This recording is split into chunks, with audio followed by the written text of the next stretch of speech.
Assalamualaikum warahmatullahi wabarakatuh.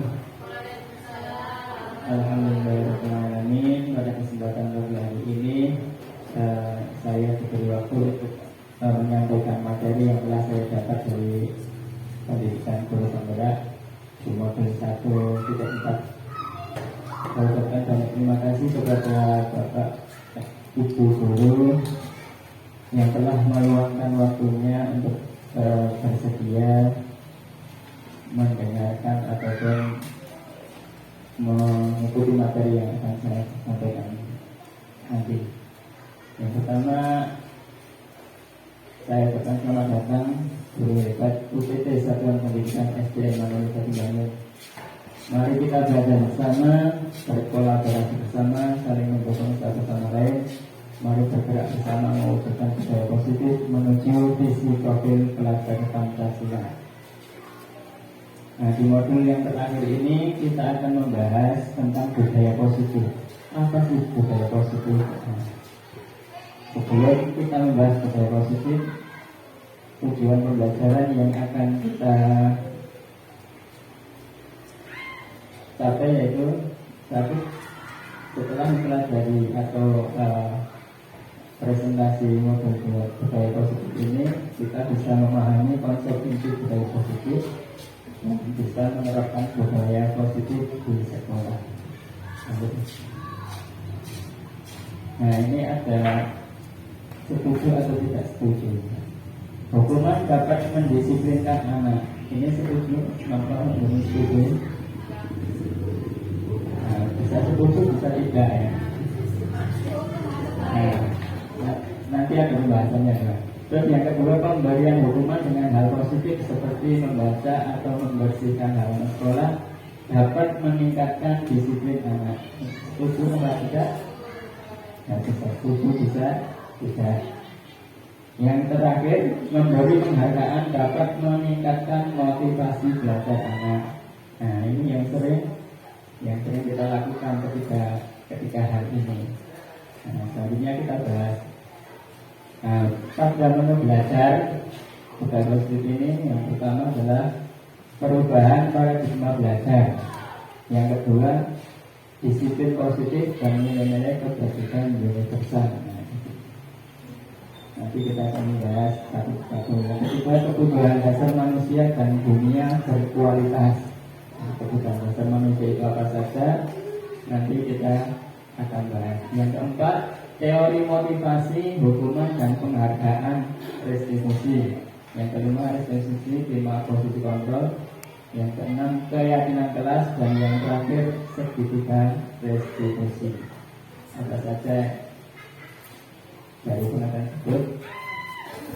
Selanjutnya, pembelajaran dengan paradigma baru. Pembelajaran paradigma baru adalah pembelajaran yang berpusat pada murid dan dirancang sesuai dengan kebutuhan dasar murid atau pembelajaran terdiferensiasi, sehingga setiap siswa dapat belajar sesuai kebutuhannya untuk mewujudkan profil pelajar Pancasila. Nah, jadi pembelajaran yang sebelumnya itu biasanya itu pembelajaran yang masih berpusat pada guru, artinya cuma guru saja yang mengajar, memberi materi, memberi tugas gitu saja. Jadi masih berpusat pada guru saja. Nah, untuk paradigma baru ini kita diminta, atau dalam kurikulum merdeka ya, kalau kita membaca di PNM, bahwa kita mengajar, itu kan semuanya pembelajaran harus berpusat pada murid. Intinya apa? Supaya murid itu dapat terpenuhi kebutuhannya. Kalau kita mengetahui dulu, kita cari tahu dulu apa sih murid ini pengen belajar apa. Nah, kalau pengen belajar begini berarti kita harus mengikuti murid, jadi dipusatkan kepada murid. Jadi nanti kalau pembelajaran kita sudah berpusat pada murid, kebutuhan murid, insya Allah akan terpenuhi. Nah, untuk dalam pembelajaran murid berpusat pada murid ini sesuai dengan untuk mewujudkan profil pelajar Pancasila yang dimensinya kita sudah tahu semua ya. Profil pelajar Pancasila yang pertama, beriman bertakwa kepada Tuhan Yang Maha Esa dan beragama mulia. Yang kedua, berkebinekaan global, mandiri, bergotong royong, bernalar kritis dan kreatif. Ini dimensi profil pelajar Pancasila. Nah, budaya positif. Apa sih budaya positif itu? Budaya positif adalah suatu pembiasaan yang bernilai positif. Di dalamnya mengandung sejumlah kegiatan yang mampu menumbuhkan karakter murid yang lahir dari disiplin positif. Jadi budaya positif itu pembiasaan yang seperti sudah kita terapkan ya. Seperti dari sebelum masuk kelas kan pembiasaan ya agar anak disiplin. Terus membaca surat pendek, Asmaul Husna, itu juga kebiasaan yang positif. Kalau kita membiasakan itu, nanti lama-kelamaan menjadi budaya positif dan anak akan menjadi disiplin. Nah, ini ada permainan, cobalah buka. Ini akan menggambarkan siapa yang mempunyai kontrol itu sebenarnya. Lakukan permainan ini secara berpasangan A dan B. Contohnya Bujana sama Bulina. Sobek cari kertas, kemudian tulis hal paling berharga dalam hidup Anda. Genggam sesuatu yang sangat berharga tersebut dalam kepalan tangan Anda. Tugas B, rekan Anda, mencoba dengan segala cara untuk membuka kepalan tangan Anda. Lakukan secara bergantian masing-masing 30 detik.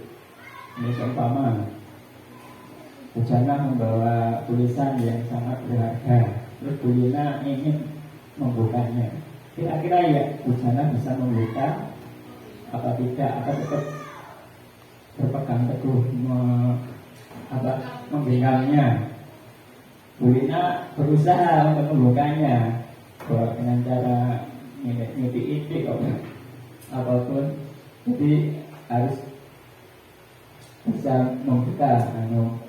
Bulina berusaha untuk membuka, Bujana berusaha untuk menggenggam. Terus pertanyaannya, apakah Anda atau B membuka kepalan tangan Anda? Mengapa? Apa alasan Anda? Atau B membuka kepalan tangan Anda? Kira-kira Bujana yang tetap menggenggam atau membuka? Ini kontrol itu di mana sebenarnya? Bayangkan Pak, langsung aja. Kira-kira Bujana sih di sini. Kamu nggak mau Bujana langsung ini sama di sini kan enggak sih kalau ya wes. Anggap saja ini yang saya ya. Bulina bukan iya, Bulina bukan di sini itu. Bulina pengen tahu apa isinya itu. Jadi kira-kira Penasaran kayak gitu. Bujana itu masih tetap mempertahankan apa? Ya, orang lain nggak tahu ya Pak. Ya. Kan ada di Palu.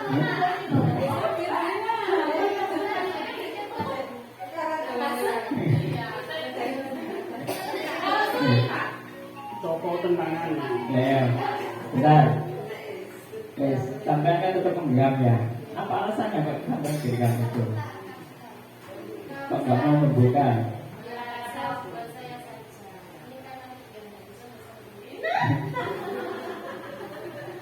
Alasan Bulina ingin membuka.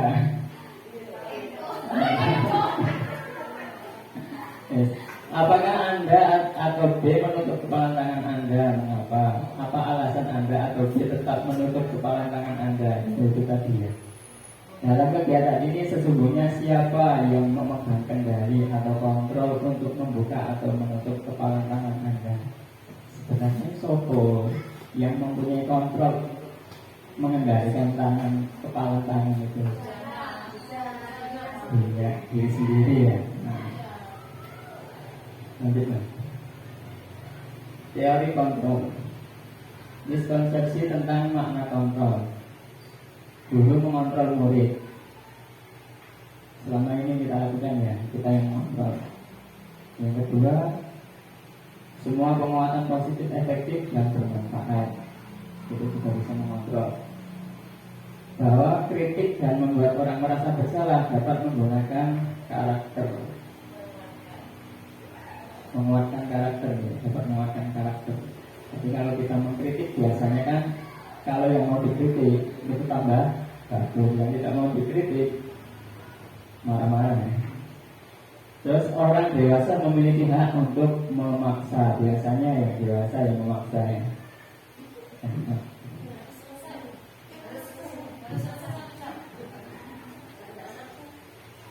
Bila kita ingin membuat kemajuan perlahan, sedikit-sedikit ubahlah sikap atau perilaku Anda. Namun bila kita ingin memperbaiki cara-cara utama kita, maka kita perlu mengubah kerangka acuan kita. Ubahlah bagaimana Anda melihat dunia, bagaimana Anda berpikir tentang manusia. Ubahlah paradigma Anda, skema pemahaman dan penjelasan aspek-aspek tertentu tentang realitas. Jadi pemikiran kita itu disuruh perlahan-lahan untuk membuat kemajuan, perubahan yang baru. Perubahan paradigma stimulus respon kepada pendekatan teori kontrol. Pendekatan biasanya ada dua ya, stimulus respon dengan teori kontrol. Kalau stimulus respon itu realitas kebutuhan kita itu sama, jadi kita beranggapan kebutuhan kita itu sama. Tapi di teori kontrol realitas kebutuhan kita itu berbeda. Memang kalau secara kita lihat itu kayaknya sama, tapi dalam diri kita itu pasti beda. Sama kita lihat tapi beda dalam pandangan. Semua orang melihat yang sama. Kalau teori kontrol setiap orang memiliki gambaran berbeda. Terus kita merubah orang lain agar berpandangan yang sama dengan kita. Kita berusaha memahami pandangan orang lain tentang dunia. Perilaku untuk dianggap sebagai kesalahan. Dari kontrolnya, semua perilaku memiliki tujuan. Orang lain dapat mengontrol saya. Kalau teori kontrol, hanya Anda yang bisa mengontrol diri Anda. Jadi yang bisa mengontrol itu kita sendiri. Seperti tadi ya, permainan genggam coba kita tadi ya. Jadi yang mempunyai kontrol itu diri kita sendiri. Saya bisa mengontrol orang lain, Anda tidak bisa mengontrol orang lain. Jadi kita itu tidak bisa mengontrol orang lain. Nah, pemaksaan ada pada saat bujukan gagal. Kolaborasi dan konsensus menciptakan pilihan-pilihan baru. Model berpikir menang kalah. Kalau di stimulus respon ya, menang kalah. Kalau di teori kontrol, model berpikir menang. Jadi saya harus menang. Mana disiplin? Apa sih disiplin itu? Nah, disiplin berasal dari bahasa Latin disiplin apa? Yang artinya belajar. Jadi disiplin itu belajar. Kalau kita sering menerapkan disiplin, berarti itu kita membelajarkan anak untuk bisa berbudaya positif, berbuat baik. Makna asal dari kata ini berkonotasi dengan disiplin diri dari murid-murid protes dan pelaku. Jadi ini berasal dari bahasa Latin. Disiplin diri membuat orang menggali potensinya menuju sebuah tujuan apa yang dia hargai. Jadi kalau disiplin diri itu menggali potensinya sendiri menuju tujuan. Namun dalam budaya kita, makna kata disiplin telah berubah menjadi sesuatu yang dilakukan seseorang pada orang lain untuk mendapatkan kepatuhan. Biasanya disiplin kita terapkan biar anak-anak itu mengikuti kita, patuh kepada sekolahan. Kecenderungan umum adalah menghubungkan kata disiplin dengan ketidaknyamanan, bukan dengan apa yang kita hargai atau pencapaian suatu tujuan mulia. Itu makna disiplin. Nah, menurut bapak kita, bapak pendidikan kita, ya Jadwantoro yang kali ini sangat terkenal ya, diangkat kembali ya, yang dulu sudah punah kita diangkat kembali dalam kurikulum merdeka. Pemikiran-pemikiran Ki Jadwantoro itu banyak yang sesuai atau relevan dengan kurikulum merdeka. Di mana ada kemerdekaan, disitulah harus ada disiplin yang kuat. Sungguh pun disiplin itu bersifat self-disiplin, yaitu kita sendiri yang mewajibkan kita dengan sekeras-kerasnya, tetapi itu sama saja. Sebab jika kita tidak cakap melakukan self-disiplin, wajiblah penguasa lain mendisiplin diri kita. Dan peraturan demikian itulah harus ada di dalam suasana yang merdeka.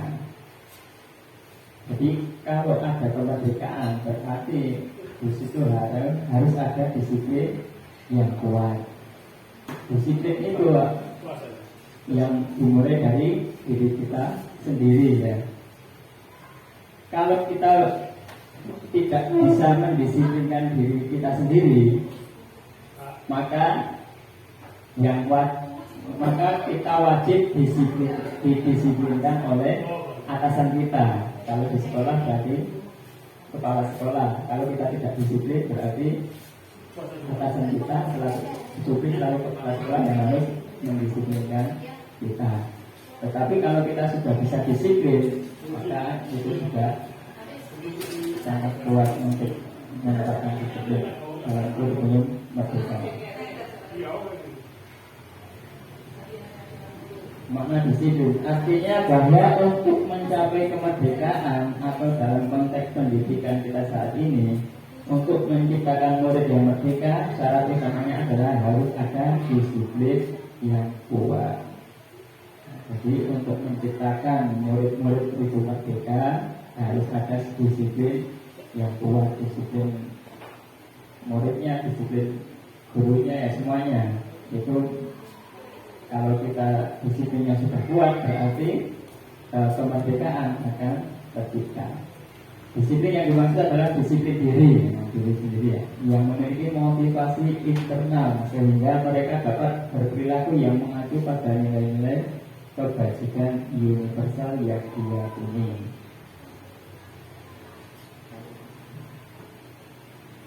Jadi disiplin positif merupakan salah satu cara penerapan disiplin yang bertujuan untuk menumbuhkan kesadaran serta memberdayakan anak untuk melakukan sesuatu tanpa sogokan, ancaman maupun hukuman. Jadi disiplin positif itu diterapkan dengan tujuan menumbuhkan kesadaran murid-murid itu. Jadi tidak karena terpaksa. Disiplin karena diri sendiri. Disiplin positif membuat anak mengerti bahwa ketika ia merapikan kamar tidurnya, maka ia akan merasa nyaman, bukan karena akan dihukum oleh mama jika tidak melakukannya, atau karena ingin mendapatkan pujian. Ataupun di kelas ya, anak-anak dikasih tiket itu harus mempunyai kesadaran diri. Oh, kalau aku pikir itu bersih itu menjadikan nyaman, indah, bukan karena takut nanti dimarahi guru. Sekarang masuk ke nilai-nilai kebajikan. Nilai-nilai kebajikan adalah sifat positif manusia yang merupakan tujuan mulia yang ingin dicapai setiap individu. Ini kebajikan. Sifat-sifat positif manusia yang merupakan tujuan mulia yang ingin dicapai setiap individu. Jadi semua manusia itu menginginkan tujuan yang mulia, bersifat universal dan lintas bahasa, suku, bangsa, agama maupun latar belakang. Dengan mengaitkan nilai kebajikan yang diyakini seseorang, maka motivasi intrinsipnya akan terbangun, sehingga menggerakkan motivasi dari dalam untuk dapat mencapai tujuan mulia yang diinginkan. Nilai-nilai kebajikan yang ingin dicapai oleh setiap anak Indonesia kita kenal dengan profil pelajar Pancasila. Nah, di sini nilai kebajikan itu akan mengambil terdapat dari beberapa organisasi atau lembaga. Di antaranya, nah ini nilai-nilai kebajikan. Satu, profil pelajar Pancasila. Yang kedua, figur primary years program. Ketiga, 9 pilar karakter. Yang keempat, petunjuk seumur hidup dan keterampilan hidup. Yang kelima, the 7 essential virtues. Dan yang keenam, the virtues project. Ini semua adalah lembaga atau organisasi yang mempunyai nilai-nilai kebajikan. Tetapi di Indonesia khususnya itu mengambil yang pertama, profil pelajar Pancasila. Isinya hampir sama. Coba kita lihat Mas. Nah, profil pelajar Pancasila dimensinya ini tadi ya, beriman, bertakwa kepada Tuhan Yang Maha Esa, dan berakhlak mulia. Nah itu kan sudah kita lakukan ya di budaya pembiasaan kita membaca Asmaul Husna, surat-surat pendek ini ya. Terus kebinekaan global, gotong royong, mandiri, kreatif, berharap, kritis. Ini adalah tujuan atau dimensi profil pelajar Pancasila. Terus dari organisasi ibu primary years program, dimensinya toleransi, rasa hormat, integritas, mandiri, menghargai, antusius, empati, keingintahuan, kreativitas, kerjasama, percaya diri, komitmen. Terus Mas, 9 pilar karakter, dimensinya cinta Tuhan dan segenap ciptaannya, kemandirian dan tanggung jawab, kejujuran, amanah, diplomatis, hormat dan santun, dermawan, suka menolong dan gotong royong, percaya diri, kreatif dan bekerja keras, kepemimpinan dan keadilan, baik dan rendah hati, toleransi, kedamaian dan kesatuan. Petunjuk seumur hidup dan keterampilan hidup. Keterampilan hidup dapat dipercaya, lurus hati, pendengar yang aktif, tidak menyalahkan orang lain, memberikan yang terbaik dari diri. Petunjuk hidup, peduli, penangkaran, bekerjasama, keberanian, pengetahuan, usaha, keluasan atau fleksibilitas. Berorganisasi, kesabaran, kebukaan hati, kehormatan, memiliki rasa humor, berinisiatif, integritas, berorganisasi, kesabaran, kebukaan hati, kehormatan, memiliki rasa humor, berinisiatif, integritas. Terus Mas, the 7 essential virtues, empati, suara hati, kontrol diri, rasa hormat, kebaikan, toleransi, keadilan. The virtues project, nilai-nilai kebajikannya ini, kabarnya ini. Semuanya itu hampir sama. Cuma di profil pelajar Pancasila itu insya Allah sudah memuat semuanya. Lanjutnya. Nah, kebutuhan dasar manusia menurut Dr. William Glasser, kebutuhan dasar manusia itu yang pertama bertahan hidup. Manusia itu tetap akan mempertahankan hidupnya. Yang dibutuhkan kasih sayang dan rasa diterima. Kalau kita sudah mendapat rasa kasih sayang, diterima, kita akan tetap bisa bertahan hidup. Tetapi kalau kita tidak dapat kasih sayang, tidak diterima, pasti kan pengennya mati. Yang selanjutnya kebebasan. Nah, kebebasan ini sudah termasuk kebutuhan dasar, kesenangan dan penguasaan. Ini kebutuhan dasar hidupnya, kebutuhan dasar hidup manusia. Dunia berkualitas. Dunia berkualitas Anda adalah tempat khusus dalam pikiran Anda, tempat Anda menyimpan gambaran representasi dari semua yang Anda inginkan. Jadi dunia berkualitas kita itu adalah sesuatu yang khusus, tempat yang khusus yang ada dalam pikiran kita untuk menyimpan gambaran yang kita inginkan.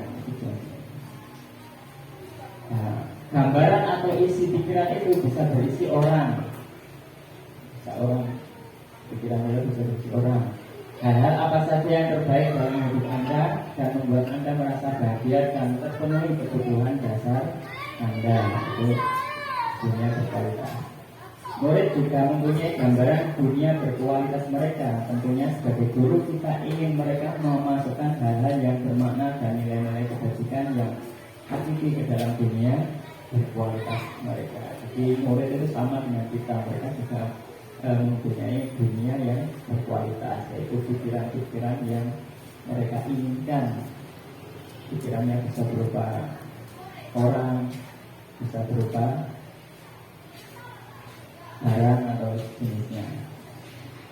Nah, ini ada pertanyaan. Sebagai seorang pendidik, saat Anda perlu hadir di suatu pelatihan, motivasi apakah yang mendasari tindakan Anda? Dari ilmu.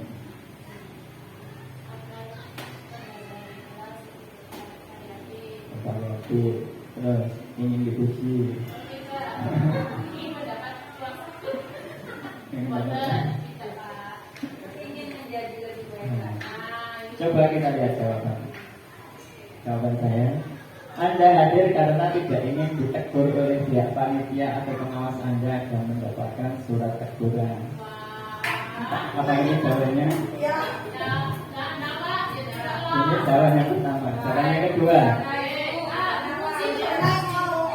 Yang kedua, Anda ingin dilihat dan dipuji oleh lingkungan Anda atau mendapat penghargaan sebagai kepala sekolah berprestasi.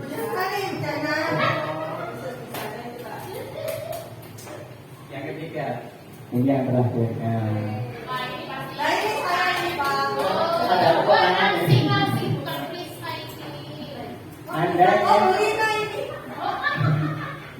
Anda ini menjadi pembelajar sepanjang hayat, menjadi orang yang berusaha dan bertanggung jawab serta menghargai diri Anda sendiri sebagai teladan bagi murid-murid Anda, guru-guru Anda, serta lingkungan Anda, karena Anda percaya tindakan Anda sebagai pengikut pembelajar akan jadi panutan oleh lingkungan Anda, menghargai nilai-nilai kebajikan diri sendiri.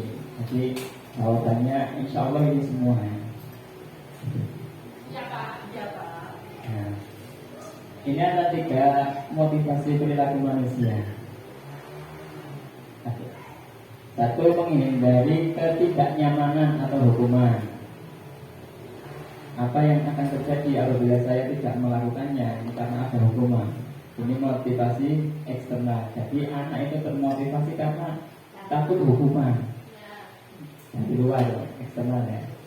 Terus ingin mendapatkan penghargaan. Jadi mau melakukan sesuatu itu karena akan dikasih sesuatu.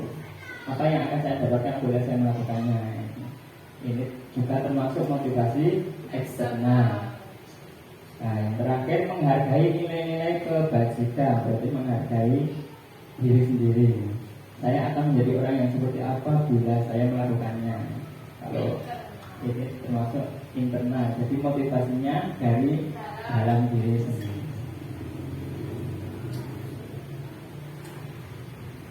Tujuan dari disiplin positif adalah menanamkan motivasi yang ketiga. Yang ketiga tadi adalah internal, motivasi dari diri sendiri.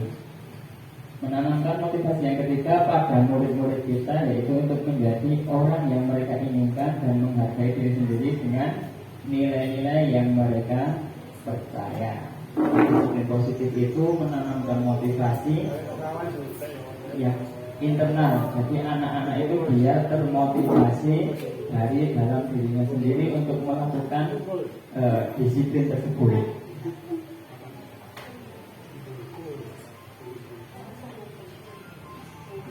Disiplin positif ini ada hukuman penghargaan. Tentunya sekarang tidak kita lakukan. Yang kedua, konsekuensinya yang kita lakukan. Yang ketiga, restitusi.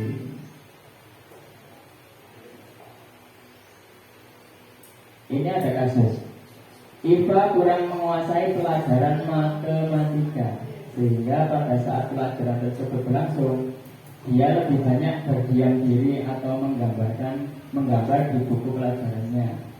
Ada anak tidak menguasai matematika, ketika pelajaran gambar.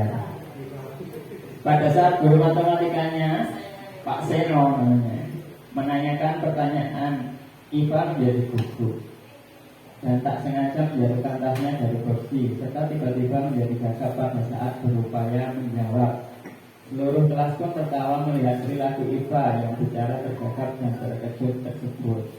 Jadi gurunya melihat Iva gambar langsung ditanya, anaknya kaget ya. Pak Seno pada saat itu membiarkan teman-teman Iva menertawakan Iva yang tergagap dan malu luar biasa, dan malahan minta Iva untuk maju ke depan dan berdiri di depan kelas sambil menunjuk hidungnya karena tidak bisa menjawab pertanyaan Pak Seno. Kelas makin gaduh dan anak-anak pun tertawa melihat Iva di depan kelas memegang ujung hidungnya. Pertanyaannya, apakah Anda setuju dengan tindakan Pak Seno terhadap Iva? Setuju belum? Pak Seno tadi kan Iva kan tidak suka pelajaran matematika. Dia malah menggambar pas pelajaran matematika. Terus Pak Seno langsung memberi pertanyaan kepada Iva. Iva tidak bisa menjawab, akhirnya disuruh maju ke depan sambil menunjuk hidungnya. Nah, apakah setuju dengan tindakan Pak Seno tersebut? Setuju. Nah, mengapa kok setuju?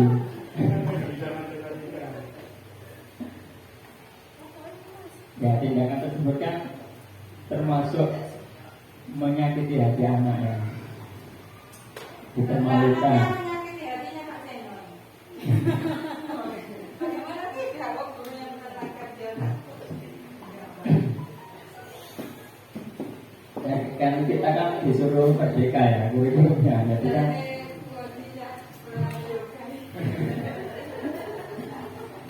menurut Anda tindakan Pak Seno terhadap Iva adalah sebuah hukuman atau konsekuensi? Mengapa? Termasuk hukuman atau konsekuensi? Jadi langsung menunjuk Iva untuk menjawab pertanyaan, tidak bisa langsung disuruh ke depan.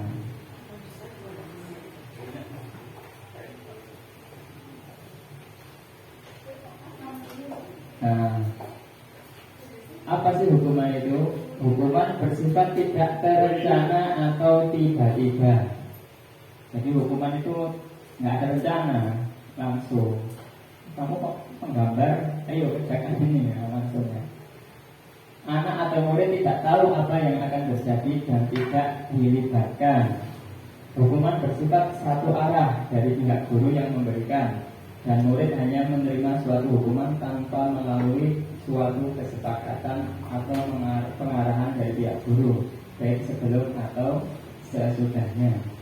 Hukuman yang diberikan bisa berupa fisik maupun psikis. Murid anak disakiti oleh suatu perbuatan atau kata-kata. Jadi hukuman itu bisa berupa fisik ataupun psikis, mental. Kalau fisik kan disuruh ngolah WC ya, bersih-bersih itu fisik. Kalau mental dengan kata-kata, kamu itu bagaimana, nggak bisa. Itu kan bisa menjatuhkan mental Anda. Hukuman.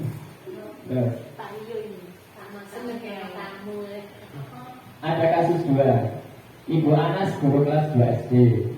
Guru kelas 2 BK ini ya, mendapatkan masalah. Murid-muridnya tidak bisa tertib, berdiri antri di depan pintu kelas dan selalu berebutan masuk ke dalam kelas setelah jam istirahat usai.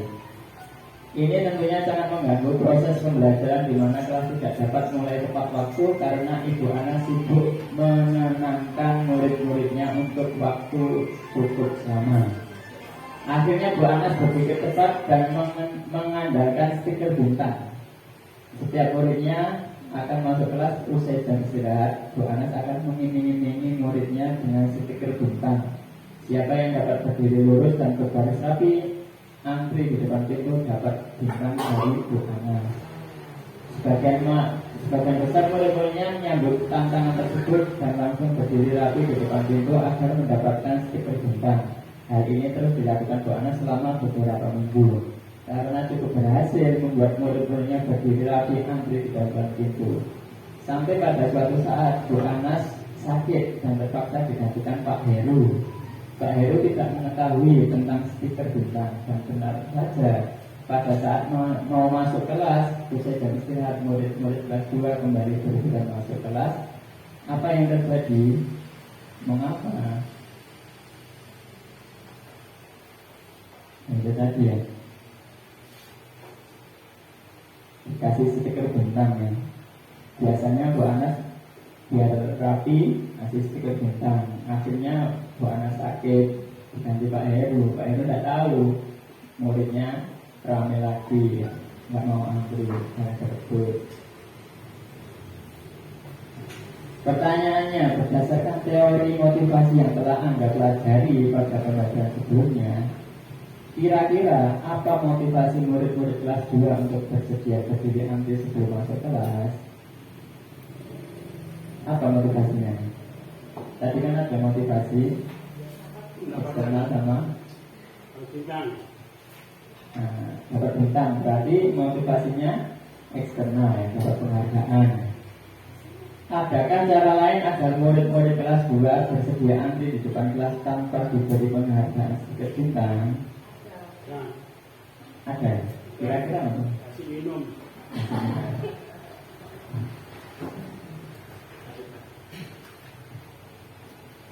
Dihukum oleh penghargaan loh. Kok bisa dihukum oleh penghargaan? Jadi memberi penghargaan itu kita malah bisa menghukumnya. Saat kita berulang kali menjanjikan hadiah kepada anak-anak agar berperilaku bertanggung jawab, atau kepada seseorang murid agar mempelajari sesuatu yang baru, atau kepada seorang karyawan agar melakukan pekerjaan yang berkualitas, kita sedang berasumsi mereka tidak dapat melakukannya atau mereka tidak akan memilih untuk melakukannya. Jadi dihukum oleh penghargaan. Jadi kalau tidak ada penghargaan, tidak mau melakukannya. Jadi anak atau seseorang itu mau melakukannya kalau ada penghargaan. Tapi kan koyo-koyo kan kata-katanya kan betul dihukum oleh penghargaan. Kalau tidak ada penghargaan, nggak mau melakukannya.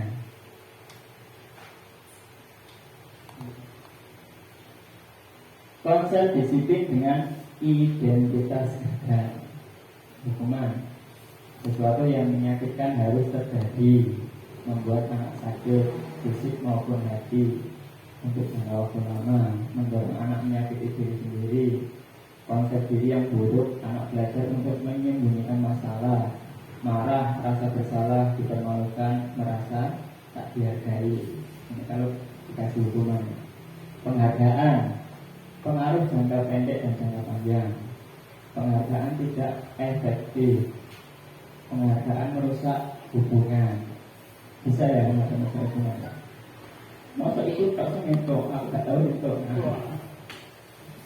Penghargaan mengurangi ketepatan. Penghargaan menurunkan kualitas. Penghargaan mematikan kreativitas. Ya, kalau kita sering-sering diberi penghargaan, nggak ada kreativitas.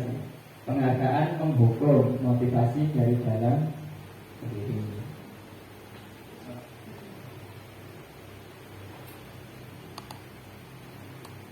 Konsekuensi sudah terencana atau sudah disepakati, sudah dibahas dan disetujui oleh murid dan guru.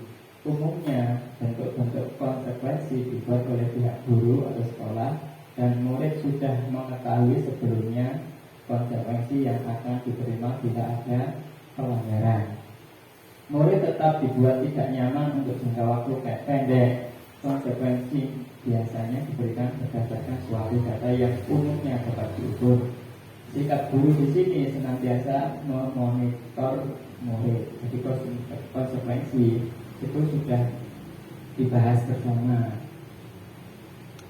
Kalau kita biasanya itu mengadakan peraturan kelas ya, kalau di kurikulum merdeka atau di kurikulum merah itu mengadakan keyakinan kelas, itu hampir sama tapi tidak sama dengan peraturan kelas ya.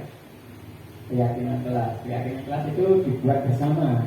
Jadi biar kelas kita nyaman, kita harus membuat konsekuensi atau aturan gitu kan. Jadi diyakini bersama. Kalau rame berarti harus didirikan. Nah itu kan sudah ada konsekuensinya. Jadi anak sudah tahu. Misalkan rame, konsekuensinya apa? Harus begini, harus mau. Nah, itu sudah disepakati bersama oleh guru dan murid. Buat komitmen itu Ya, seperti komitmen. Hukuman atau konsekuensi. 1. Terlambat hadir di pembelajaran daring 15 menit dan diminta untuk tinggal 15 menit sesudah kelas usai untuk membahas ketertinggalan pembelajaran. Ini termasuk hukuman atau konsekuensi. Nomor 1, terlambat hadir diminta untuk tinggal 15 menit sesudah kelas usai. Konsekuensi. Konsekuensi. Ini kan sudah apa? Ada kesepakatannya. Nomor 2, murid diminta untuk push up 15 kali karena tidak menggunakan masker ke sekolah. Hukuman. Ya, betul. Yang ketiga, menggantikan kertas tugas teman yang telah dicoret-coret. Ini termasuk konsekuensi. Mencatat 100 kali di dalam buku kalimat, saya tidak akan terlambat lagi karena terlambat ke sekolah. Konsekuensi. Lari mengelilingi lapangan basket 2 kali karena terlambat hadir di sekolah. Hukuman. Membersihkan WC sekolah karena mematahkan pensil kawannya. Hukuman. Ya, betul. Murid diminta bertelanjang kaki sepanjang hari karena tidak menggunakan sepatu warna hitam sesuai peraturan sekolah. Hukuman. Berjemur di lapangan basket pukul 12 siang. Waduh, panas. Membersihkan tumpahan air di meja tulis karena tersinggol pada saat belajar. Konsekuensi. Yang terakhir, berdiri di depan kelas sambil mengangkat kaki 1 karena tidak bisa menjawab pertanyaan. Termasuk hukuman. Jadi ini adalah hukuman atau konsekuensi. Sekarang masuk restitusi. Restitusi adalah proses menciptakan kondisi bagi murid untuk memperbaiki kesalahan mereka sehingga mereka bisa kembali kepada kelompok mereka dengan karakter yang lebih kuat. Restitusi juga adalah proses kolaboratif yang mengajarkan murid untuk mencari solusi untuk masalah dan membantu murid berpikir tentang orang seperti apa yang mereka inginkan dan bagaimana mereka harus memperlakukan orang lain. Kalau gampangnya kayak guru BK. Jadi murid ditanya kenapa kok terlambat ya, apa masalahnya, terus dicarikan solusinya. Ini adalah resolusi. Konsep disiplin dengan identitas sukses.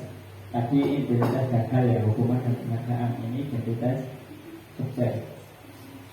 Konsekuensi sesuatu harus terjadi. Kalau restitusi merupakan pilihan, tidak nyaman untuk murid anak untuk jangka waktu pendek. Restitusi menguatkan untuk murid atau anak dalam jangka waktu panjang. Konsekuensi, korban bisa diabaikan, korban mendapatkan ganti. Murid atau anak dibuat tidak nyaman, murid anak mendapat penguatan.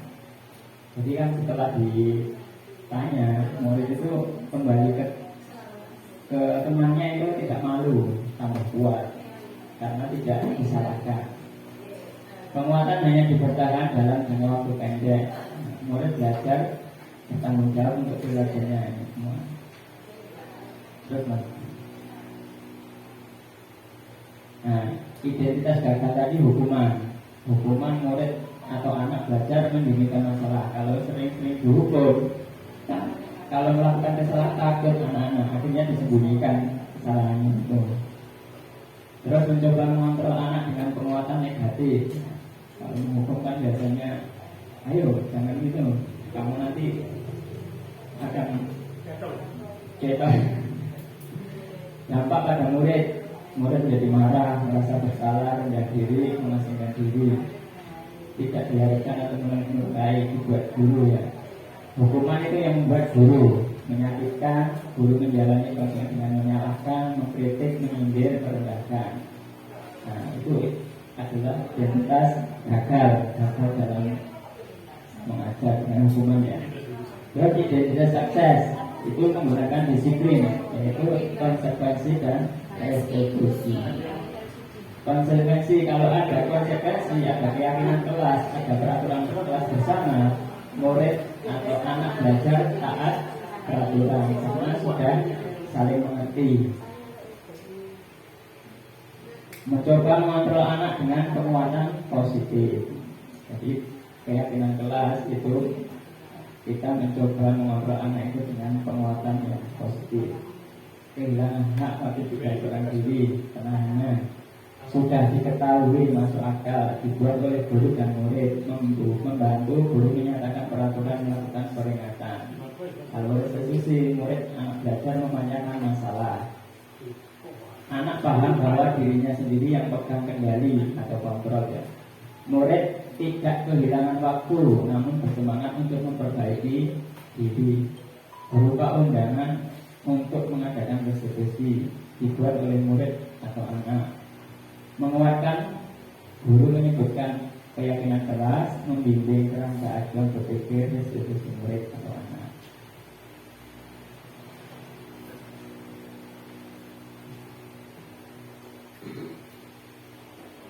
Restitusi sebuah cara menanamkan disiplin positif pada murid. Restitusi bukan untuk menebus kesalahan, namun untuk belajar dari kesalahan. Restitusi mencari kebutuhan dasar yang mendasari tindakan. Restitusi memperbaiki hubungan. Restitusi adalah tawaran, bukan paksaan. Restitusi menuntun untuk melihat ke dalam diri. Restitusi diri adalah cara yang paling baik. Restitusi fokus pada karakter, bukan tindakan. Restitusi menguatkan. Restitusi fokus pada solusi. Jadi restitusi itu memecahkan masalah dan fokus pada solusinya, jadi tidak menyalahkan. Pemecahan masalah, siswa hadir terlambat. Kalau menggunakan hukuman, siswa berdiri di depan kelas hingga jam istirahat. Kalau konsekuensi, menyanyikan lagu Indonesia Raya sesuai kesepakatan kelas. Restitusi menanyakan nilai-nilai kebajikan yang diyakini untuk memperbaiki kesalahan.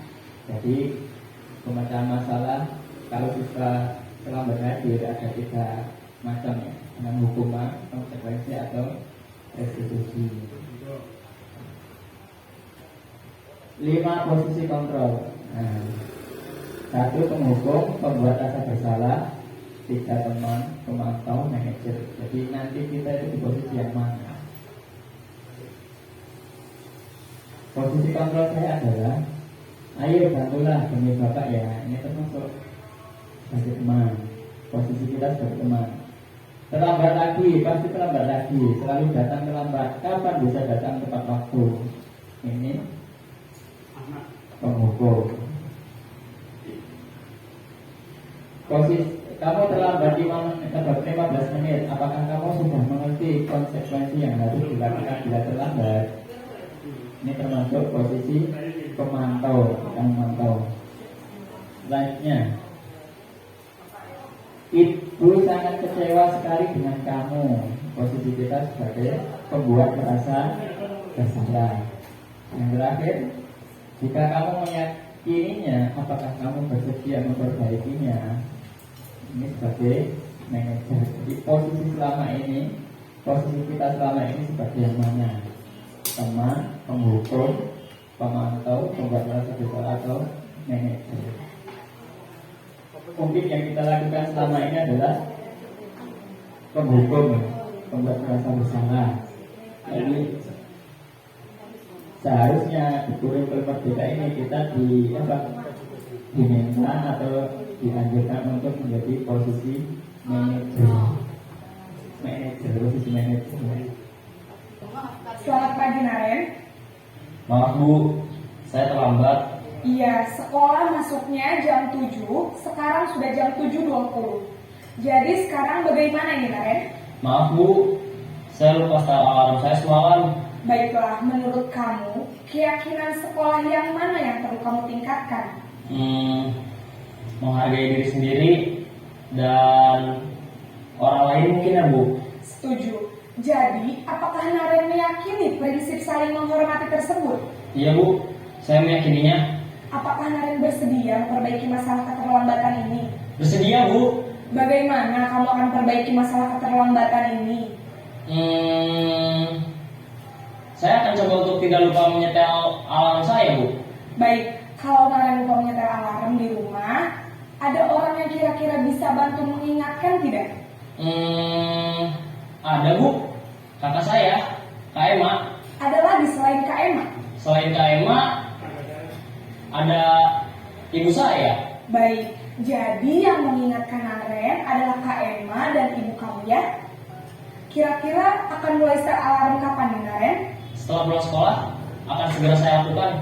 Baik, jadi Naren akan setel alarm untuk bangun besok pagi dan akan diingatkan oleh kakak dan ibunda Naren ya. Ada lagi yang mungkin perlu dilakukan Naren agar tidak terlambat bangun lagi? Tidak ada Bu. Baik Naren, terima kasih untuk kerjasama kamu. Sekarang kamu perlu kembali ke kelas untuk belajar. Baik Bu, terima kasih. Posisi manajer adalah posisi kontrol yang disarankan untuk membimbing murid memiliki sikap disiplin yang positif, yaitu murid yang mandiri, bertanggung jawab, dan dapat memecahkan masalah. Tujuan dari posisi ini adalah agar murid dapat berefleksi atas tindakannya. Guru akan dengan tulus memberikan pertanyaan-pertanyaan bermakna, sehingga membuat murid dapat belajar dari kesalahannya dan mencari sebuah solusi untuk menyelesaikannya. Jadi itu tadi ada video posisi kontrol kita sebagai manajer. Jadi membuat pertanyaan yang bermakna sehingga murid itu dapat memecahkan masalah dan bisa mandiri. Ini ada beberapa tabel yang tadi sudah dibahas ya. Posisi kita di mana sebagai penghukum, pembuat dasar bersalah, sebagai teman, pemantau atau manajer. Jadi kita disarankan untuk selanjutnya posisi kontrol kita sebagai manajer. Keyakinan kelasnya, keyakinan kelas itu kalau kita buat biasanya buat peraturan kelas. Tapi di sini keyakinan kelas itu lebih bermakna dari siapa pada diri anak-anak. Keyakinan kelas yaitu nilai-nilai kebajikan universal yang disepakati secara tersirat dan tersurat, lepas dari latar belakang suku, negara, bahasa maupun agama. Mengapa seseorang akan lebih tergerak dan bersemangat untuk menjalankan keyakinannya daripada hanya sekedar mengikuti serangkaian peraturan tertulis tanpa makna. Jadi keyakinan kelas itu anak-anak sudah tahu, sudah yakin bahwa peraturan yang ada di kelas itu harus ditaati bersama. Nah, tidak ada kontroversinya. Murid-murid pun demikian, mereka perlu mendengarkan dan memahami arti sesungguhnya tentang peraturan-peraturan yang diberikan. Apa nilai-nilai kebajikan di balik peraturan tersebut? Apa tujuan utamanya yang menjadi tidak tertarik atau takut sehingga hanya sekedar mengikuti serangkaian peraturan-peraturan yang mengatur mereka tanpa memahami tujuan mulia. Jadi kalau membuat keyakinan kelas atau peraturan itu kita tanamkan bahwa itu untuk kebersamaan dan nilai-nilainya untuk kita semua yang nantinya. Pembentukan keyakinan kelas bersifat lebih abstrak daripada peraturan yang lebih rinci dan konkret. Pernyataan-pernyataan universal, pernyataan dibuat dalam bentuk positif, tidak terlalu banyak sehingga mudah diingat dan dipahami oleh semua warga kelas. Dapat diterapkan di lingkungan tersebut. Semua warga kelas hendaknya ikut berkontribusi dalam pembuatan keyakinan kelas lewat kegiatan curah pendapat. Bersedia meninjau kembali keyakinan kelas dari waktu ke waktu. Jadi kalau membuat keyakinan kelas itu dilibatkan anak-anak. Apa yang harus kita bagaimana apa saja. Jadi semua pendapat anak-anak disaring, nanti yang sama dijadikan satu, yang hampir sama kata-katanya dijadikan satu. Jadi biar murid-murid itu ada kontribusinya, ada sumbangsinya untuk keyakinan kelas atau peraturan itu ya. Kalau saya yang membuat, berarti saya juga harus mentaatinya. Penerapan keyakinan kelas yang kelas 4B, contohnya ya jujur dalam perkataan dan perbuatan, disiplin dalam waktu, mengemban tugas, tanggung jawab mandiri, saling menghormati, bekerja sama dalam kebaikan. Jadi simpel kan katanya. Nah, ini jadi keyakinan kelas itu kita bisa membagikan kertas kecil ya, kertas kecil ke anak-anak. Kalau bisa langsung ngomong enak tidak tulis. Kalau anak-anak yang nggak bisa ngomong, bisa pendapatnya itu bisa ditulis di kertas, terus ditempelkan nanti disalin ya, jadinya seperti tadi. Nah, ada yang kata-katanya sedikit, ada yang banyak ya. Dan semua murid kan beda-beda.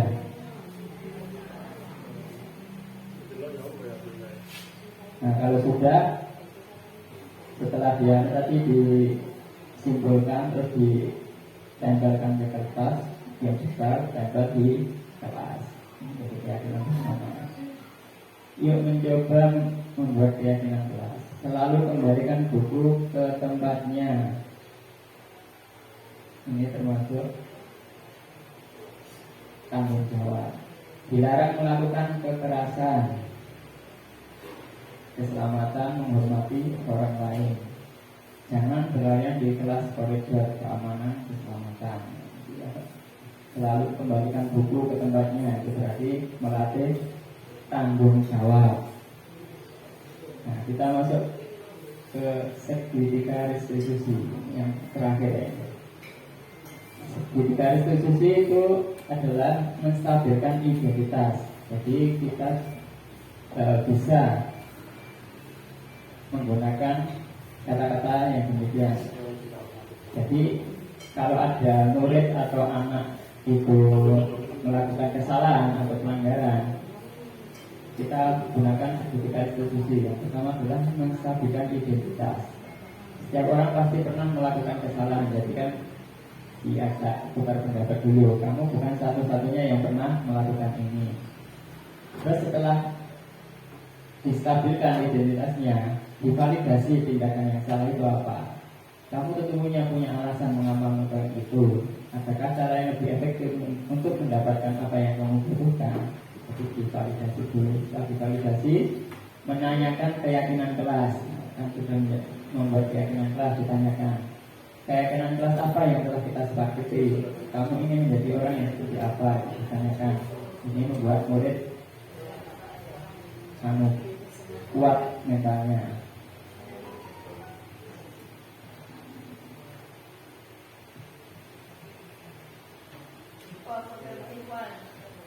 Nah, ini tugas saya dalam mempraktekkan segitiga restitusi.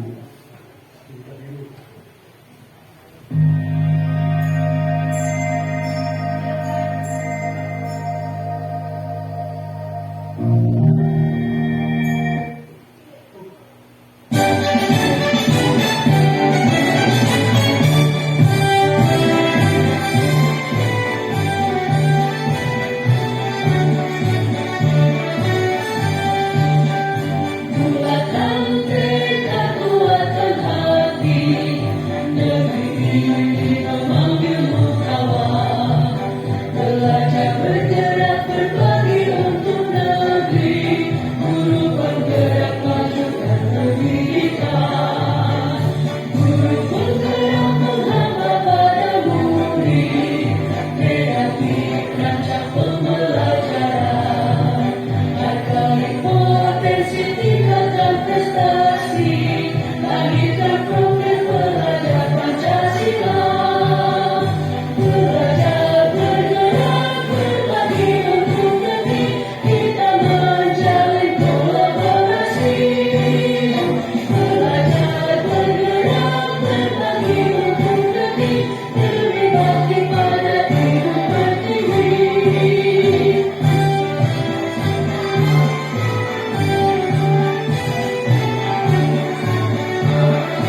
asal dirian.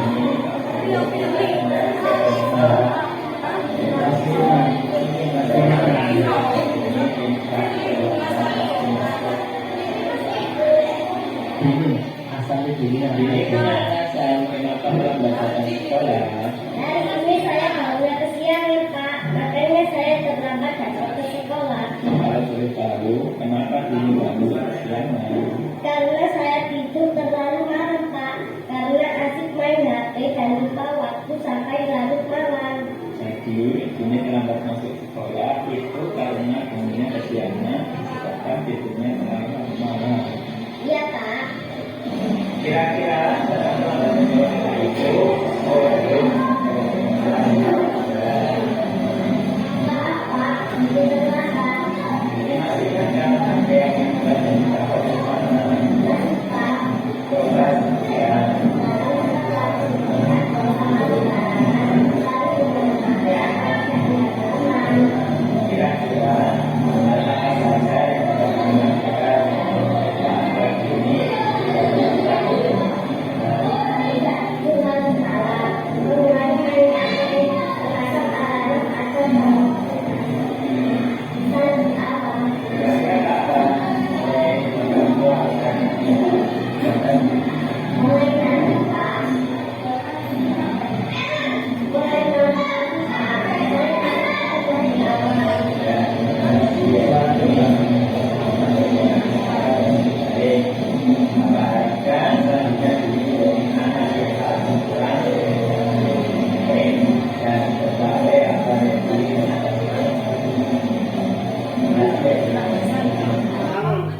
ini suaranya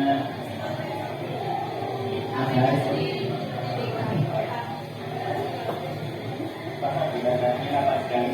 suaranya tadi nggak punya HP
Boten bongkor Pak Bu.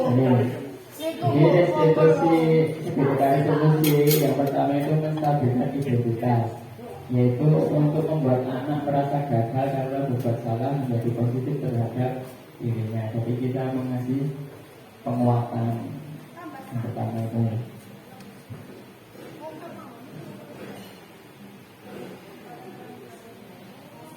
Ya, setelah menstabilkan identitas, validasi tindakan yang salah, membantu murid mengenali basic needs atau kebutuhan dasar yang ingin dipenuhinya ketika melakukan kesalahan. Jadi murid itu kenapa kok melakukan kesalahan? Jadi digali dulu. Pada dasarnya setiap tindakan manusia tujuannya adalah memenuhi kebutuhan dasar, apakah itu penguasaan, kebebasan, kasih sayang, rasa diterima, kesenangan atau bertahan hidup.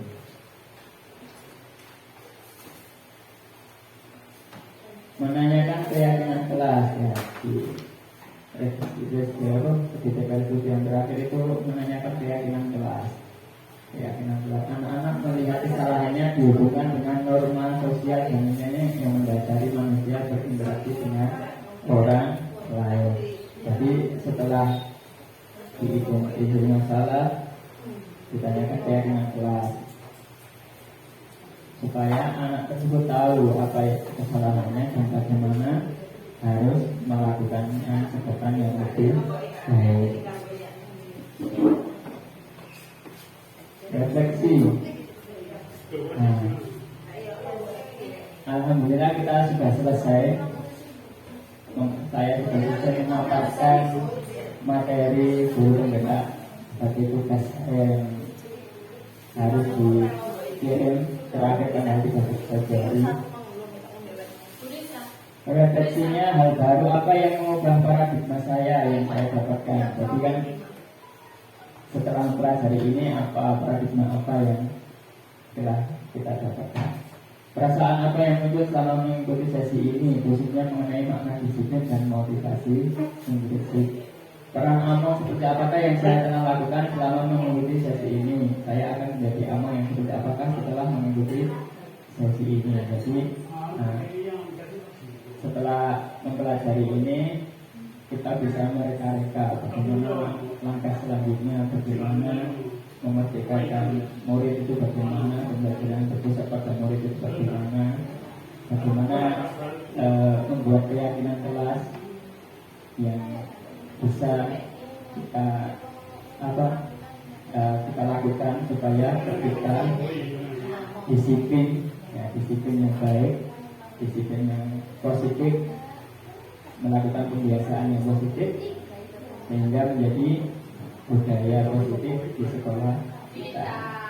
Kalau kita sudah punya budaya yang positif, kita pertahankan dan kita tambah yang lebih baik, lebih banyak lagi supaya menjadi anak-anak yang sesuai dengan profil pelajar Pancasila. Terima kasih atas perhatiannya dari saya. Wassalamualaikum warahmatullahi wabarakatuh. Waalaikumsalam warahmatullahi wabarakatuh. Hey yo, here comes the danger up in this club. When we get started, man, we ain't gon' stop. We gon' turn it out till it gets too hot. Everybody sing, hey yo, tell them turn it out till they can't no more. Let's get this thing shaking like a disco ball. This is your last one and a courtesy call.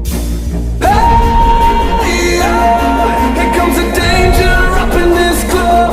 When we get started, man, we ain't gon' stop. We gon' turn it out till it gets too hot. Everybody